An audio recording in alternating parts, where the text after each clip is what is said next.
अस्सलामुअलैकुम।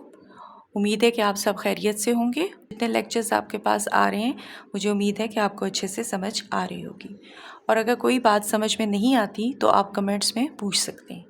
ओके, अब आपके पास है क्वेश्चन नंबर 5, जिसमें कह रहा है कि if terminal ray of theta is in first quadrant and cos of theta is equal to 1/2, तो आपने इसके remaining trigonometry ratios find out करने हैं। अब आपके पास कॉस ऑफ थीटा जो है वो 1/2 गिवन है। सबसे पहले तो हम ये एंगल कैलकुलेट कर लेंगे, और चूंकि फर्स्ट क्वाड्रेंट में है तो इसलिए जितने ट्रिग्नोमेट्री रेशियोज आएंगे वो सब पॉजिटिव होंगे। तो हम एंगल कैलकुलेट करते हैं। अभी हमने पिछला एक क्वेश्चन जो है इसका क्वेश्चन नंबर 4 जो है ऐसे ही कंप्लीट किया। अब देख लें आपके पास कॉस 1/2 जो है अब 60 पे आ रहा है। ठीक है, तो ये आपके पास इसका एंगल जो है वो हमारे पास कैलकुलेट हो गया, दैट इज 60। अब ट्रिग्नोमेट्री रेशियोज क्या है? साइन ऑफ 60 हमने कैलकुलेट करना है, कॉस ऑलरेडी कैलकुलेटेड है, टेंजेंट 60 और कोसिकेंट 60, सीकेंट 60 एंड कॉट 60। तो सबसे पहले हम साइन जो हमने फाइंड आउट ऑलरेडी किए हुए हैं उसी के हिसाब से हम करें तो ये आ जाएगा √3/2। टेंजेंट की वैल्यू आपके पास आ जाएगी √3। कोसिकेंट की आ जाएगी 2 और ये आ जाएगी आपके पास 2, और यहाँ पे कॉट की वैल्यू जो है वो आपके पास आ जाएगी 1/√। तो ये इसके रिमेनिंग ट्रिग्नोमेट्री रेशियोज हैं, और चूंकि फर्स्ट क्वाड्रेंट में है तो सारी वैल्यूज़ पॉजिटिव ही होंगी। अब आपके पास है क्वेश्चन नंबर 6, जिसमें आपको कह रहा है कि इफ़ टर्मिनल रे is theta in the second quadrant और को सीकेंड की वैल्यू उसने ये दी हुई है, यानी थीटा को हमने पॉजिटिव, ये जो है एंगल साइन है वहाँ पे पॉजिटिव ही रहेगा। Then find the values of this, जो उन्होंने कैलकुलेशन दी हुई उसकी हमने वैल्यू। तो सबसे पहले तो हमने यहाँ से एंगल कैलकुलेट कर लेना है। एंगल कैलकुलेट करने के लिए मैं क्या करती हूँ, इसको लिखती हूँ 1/sin that is equal to 2, reciprocal लिया, साइन ऑफ थीटा 1/2, थीटा की वैल्यू आ गई sine inverse 1/2 which is equal to 30। तो ये आपके पास आ गया 30 डिग्रीज का एंगल आ गया।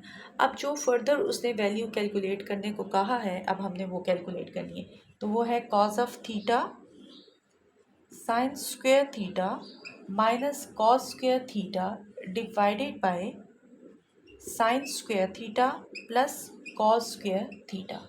सिंपली जो है वो हमने इसमें थीटा की वैल्यू कैलकुलेट करके इसको फाइंड आउट कर लेना है। तो ये हो जाएगा कॉस ऑफ 30, ये हो जाएगा sine of 30, cos of 30 divided by sine of 30 and cos of 30। तो सिर्फ हमने इसमें वैल्यूज़ जो है वो पुट कर दी हैं। अब उसके बाद जो है हमारे पास कॉस ऑफ 30 पे जो वैल्यू आती है वो हमने लिख लेना है, जो कि आएगी √3/2।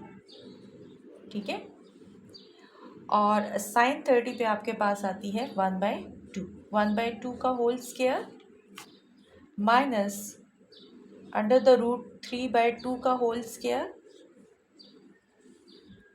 डिवाइडेड बाय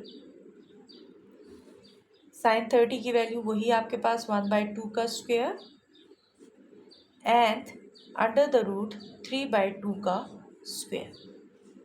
ठीक है, अब हम इसको फर्दर जो है वो कैलकुलेट कर लेते हैं यहाँ पे।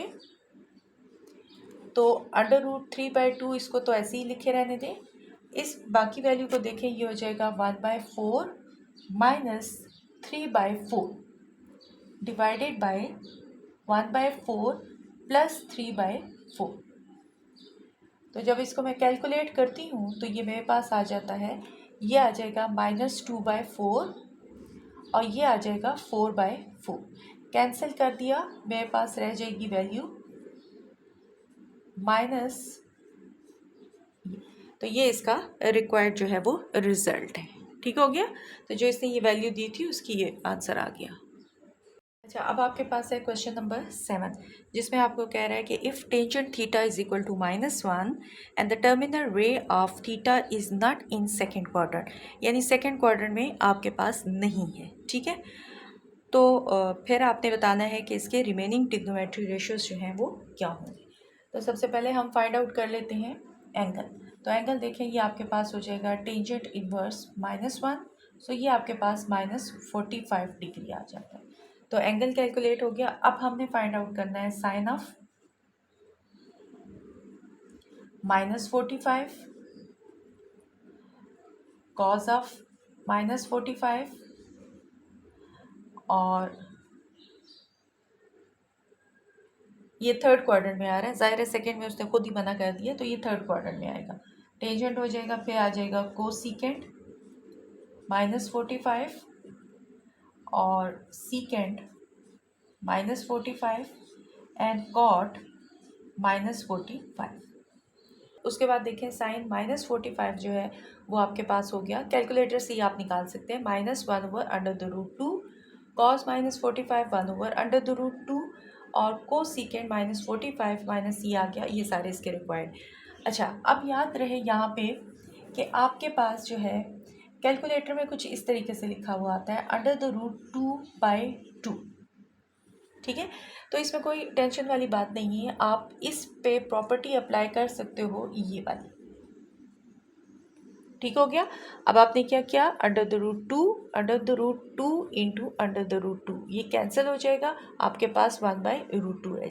माइनस साइन के साथ है तो डेफिनेटली माइनस साइन के साथ आ जाएगा। ठीक हो गया। तो ये आपके पास एक इम्पॉर्टेंट नोट है कि अगर कैलकुलेटर में ऐसे आ जाता है तो आपने उसको कैसे कैलकुलेट करना है। इसके साथ ही हमारी ये एक्सरसाइज कंप्लीट होती है।